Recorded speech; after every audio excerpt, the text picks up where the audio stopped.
ঢাকার আকাশ আজ আংশিক মেঘলা থাকতে পারে বলে জানিয়েছে আবহাওয়া অধিদপ্তর। সেই সঙ্গে হালকা থেকে মাঝারি ধরনের বৃষ্টি বা বজ্রসহ বৃষ্টি হতে পারে।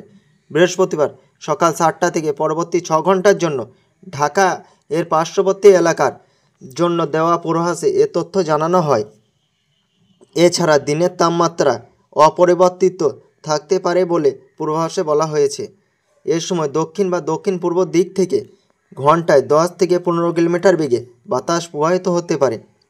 সকাল 6টায় ঢাকায় তাপমাত্রা রেকর্ড করা হয়েছে 27.4 ডিগ্রি সেলসিয়াস। এ সময় বাতাসের আর্দ্রতার পরিমাণ ছিল 88%।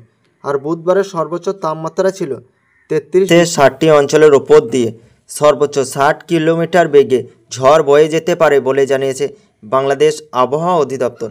বৃহস্পতিবার দুপুর 1টা পর্যন্ত দেশের অভ্যন্তরীণ নদীবন্দরগুলোর জন্য দেওয়া আবহাওয়ার পূর্বাভাসে এ তথ্য জানানো হয়েছে।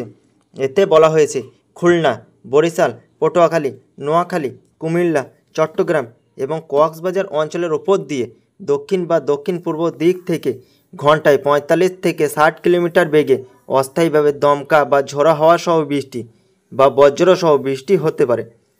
এসব এলাকার নদীবন্দরকে 1 নম্বর সতর্ক সংকেত দেখাতে বলা হয়েছে। এদিকে সন্ধ্যা পর্যন্ত আবহাওয়ার পূর্বাভাসে বলা হয়েছে ঢাকা, খুলনা, বরিশাল ও চট্টগ্রাম বিভাগের অধিকাংশ জায়গায় এবং রংপুর, রাজশাহী, ময়মনসিংহ ও সিলেট বিভাগের অনেক জায়গায় অস্থায়ীভাবে দমকা হাওয়া সহ হালকা থেকে মাঝারি ধরনের বৃষ্টি বা বজ্রসহ বৃষ্টি হতে পারে। সেই সঙ্গে খুলনা, বরিশাল ও চট্টগ্রাম বিভাগের কোথাও কোথাও মাঝারি ধরনের ভারী থেকে অতি ভারী বর্ষণ হতে পারে।